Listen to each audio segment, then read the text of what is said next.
Okay, so just a quick video demo following up on what we covered in class the other day, which was a technique to quickly set up oblique views in Rhino. So just as a little bit of a reminder, we're gonna use similar tools that we use for sort of 45 axle views. So just as a little refresher, I'm just going to go into the top view here, all four views here, and then work between top, front, and right.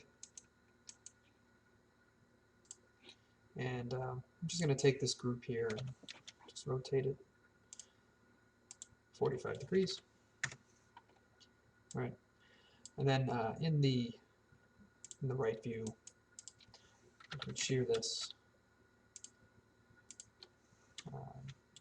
It's negative 45 degrees.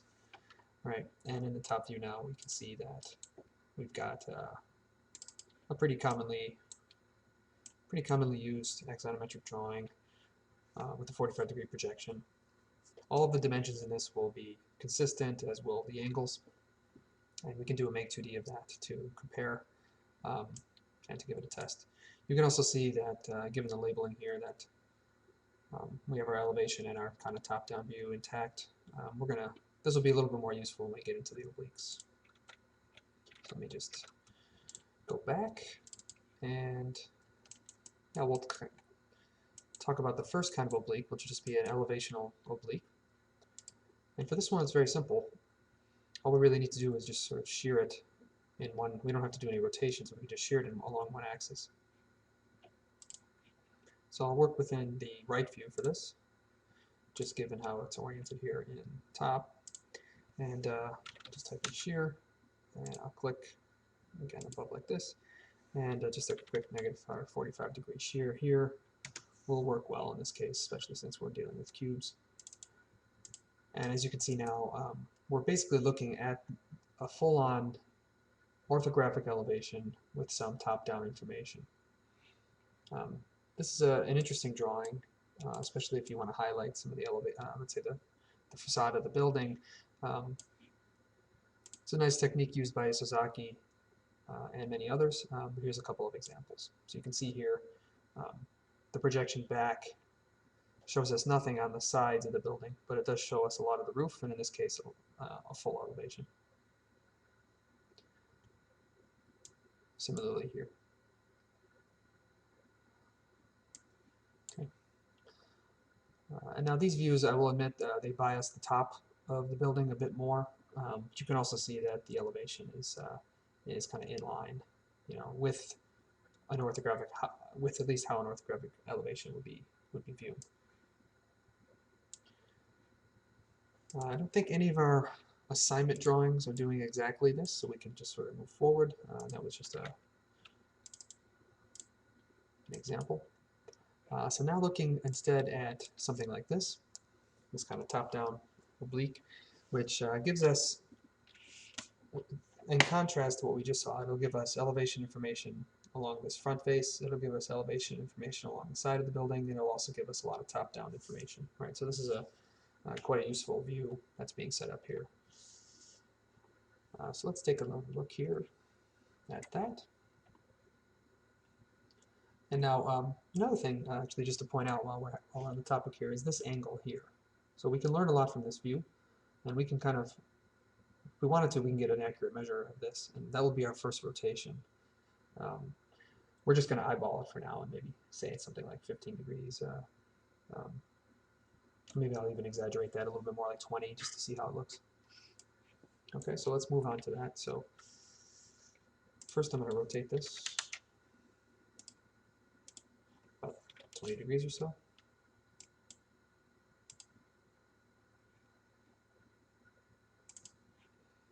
And then I'm going to use the front view to do the shearing instead of the right. So let's do the shear in the front view, 45 degrees. So let's type in shear, and we'll shear this 45. Okay, not negative, but positive 45 in this case. And we'll take a look in the top view. And this will require a little bit of just a quick rotation.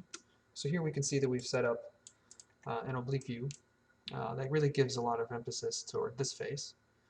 And all these faces actually, and it gives us a lot of information toward the top, so we're getting pretty close. But again, remember, of how this is kind of oriented on the page as well. But all we really need to do is just rotate this such that this edge is aligned with the bottom of the screen. So we just do one more rotation.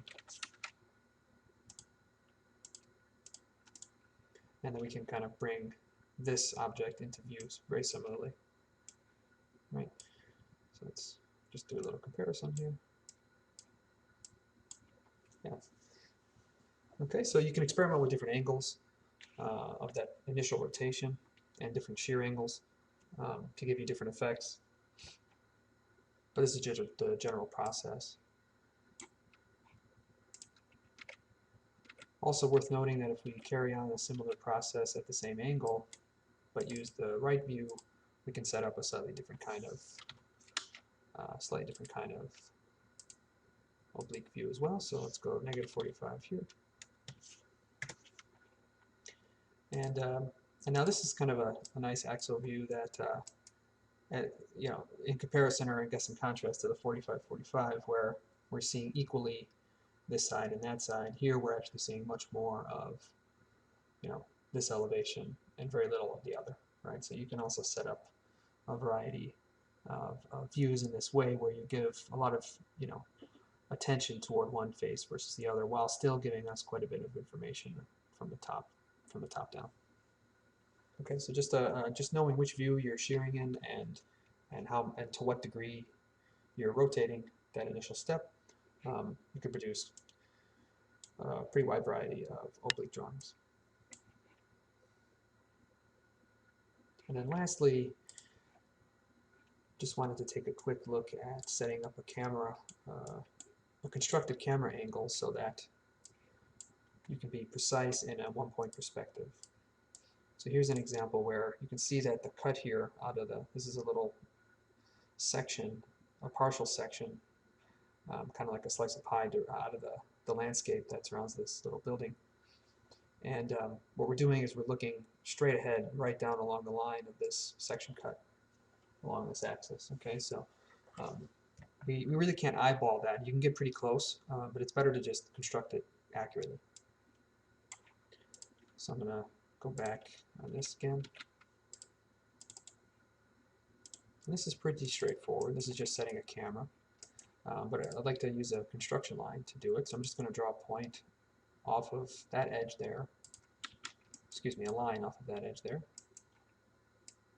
And, you know, we're going to orient our view basically to be exactly along that edge, pretending as though this is in section, just for this quick demo. And then with this line, what I can do is simply set a I can set my camera target and my camera location to be on either end of this line. So with my on the right here, with my object properties menu, I've got here the camera and the target. When I don't have anything selected, when I have something selected, of course, the object properties will come up. With nothing selected, I get my viewport properties. And so first I'm going to go with target, and I'm going to click place and just click the end of that line there. And then the camera I'm going to place at the other side, like this. Okay, so we can see now that we do have some perspectival view here, because we are in still projection, perspectival projection. Of course, if we go to parallel, you'll lose that. But what we're doing is we're dealing with this perspective projection here, but we're also aligning ourselves directly along that axis. So if we're careful with our lens, we can play around with our lens length here and drop that back a bit if we want to change the view. And if you need to kind of adjust the height, one nice way to do that is just use the pan command, and you can go down or up. I just went down a little bit to give us a little bit more of a view of what's happening, you know, at the top of the roof here. If we want even a little bit more than that, I can pan down just so slightly. This is just an accurate way, kind of a careful way of kind of shifting your view just ever so slightly while keeping it directly in line with the camera angle. Okay, so that is just about it for this quick demo. Thank you.